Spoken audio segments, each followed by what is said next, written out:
Bonjour tout le monde, j'espère que vous allez bien. On se retrouve aujourd'hui pour une recette de Noël qui va être le pain d'épices maison. J'espère que ça va vous plaire. Avant de commencer, si vous aimez mes recettes, pensez à vous abonner à ma chaîne. Venez aussi me rejoindre sur mes réseaux sociaux. Et maintenant c'est parti, on va commencer. Il vous faut 13 centilitres de lait, un œuf, c'est facultatif, 250 g de miel, 100 g de beurre, 250 g de farine, de préférence de seigle, un sachet de levure chimique, une cuillère à café de bicarbonate de soude, là aussi c'est facultatif, 2 pincées de sel, 2 cuillères à café de mélange à pain d'épices que j'ai trouvé en grande surface. Sinon vous ajoutez clou de girofle, gingembre, muscade, cannelle. Et vous pouvez aussi ajouter de la fleur d'oranger ou de la vanille, c'est aussi facultatif. Je commence dans une casserole par venir verser mon lait. Et ensuite j'ajoute mon mélange de pain d'épices que j'ai trouvé en grande surface, sinon vous ajoutez vos épices dans la casserole. J'ajoute la pincée de sel et je mélange un petit peu avec une cuillère.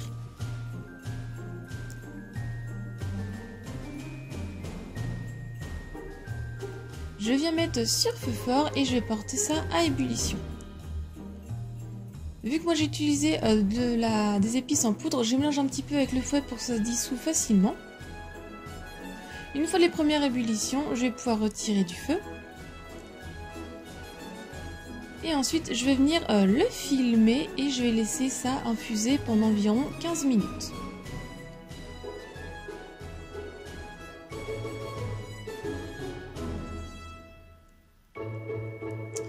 Pendant ce temps-là, je vais venir dans une autre casserole y mettre le beurre et le faire fondre.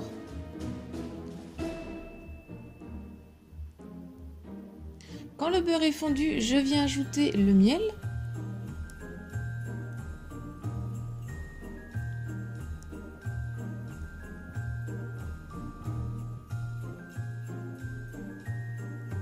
Et je vais laisser chauffer quelques minutes tout en mélangeant pour que le beurre et le miel s'incorporent ensemble.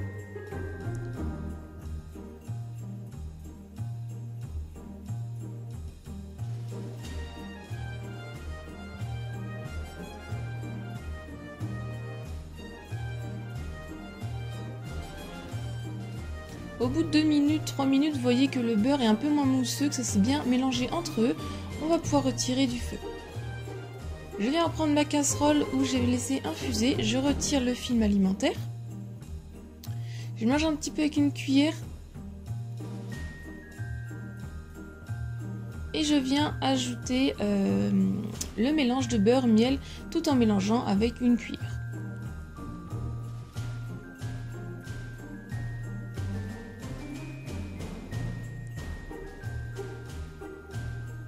Je mélange un petit peu.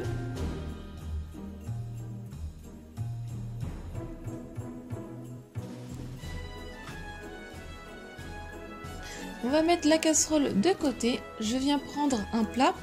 Dans ce plat-là, je viens ajouter ma farine que je passe au tamis.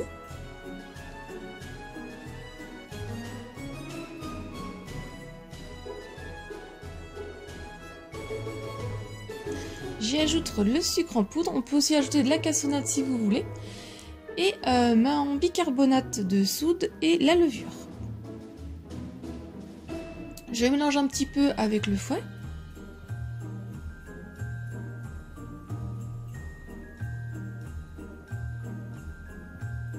Ensuite, je viens ajouter un œuf, donc c'est facultatif, c'est juste pour avoir un pain d'épices plus moelleux. Donc si vous ne souhaitez pas l'avoir plus moelleux, vous ne mettez pas d'œuf.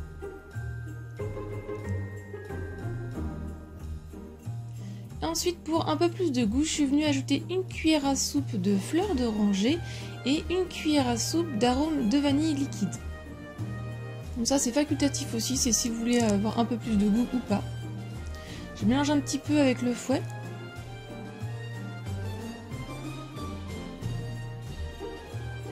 Et ensuite, je viens ajouter en 2-3 fois le mélange précédent et je mélange avec le fouet.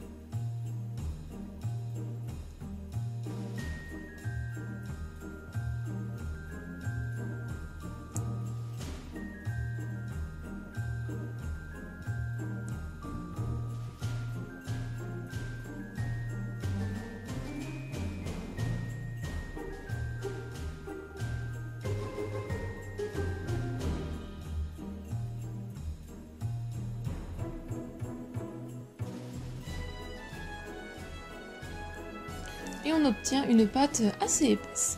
Ensuite, moi je l'ai mis 1 heure au frais, c'est facultatif, c'est juste pour avoir plus de saveur. Ensuite, je suis venue prendre un moule à cake basique. Je préchauffe mon four à 150 degrés. J'ai pris un petit morceau de beurre avec du sopalin et je suis venue mettre ça dans le fond et les rebords. Une fois que ça a été beurré, j'ai à l'avance prédécoupé avec du papier de cuisson des bandes qui vont aller dans le fond et sur le côté de mon moule. Ça va être pour pas que le pain d'épices colle au moule au moment du démoulage.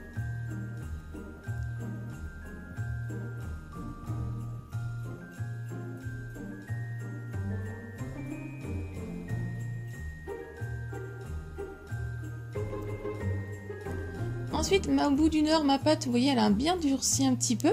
Et je vais venir tout simplement la mettre dans mon moule.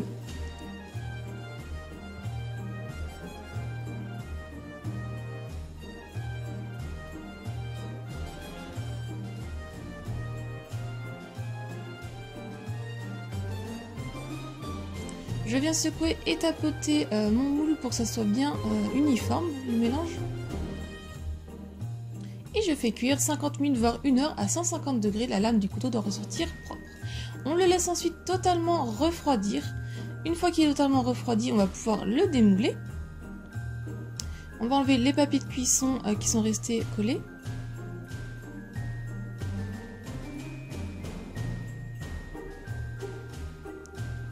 Et ensuite, une fois totalement refroidi, on va pouvoir le déguster. Vous pouvez ensuite le conserver pendant un mois entouré de film alimentaire.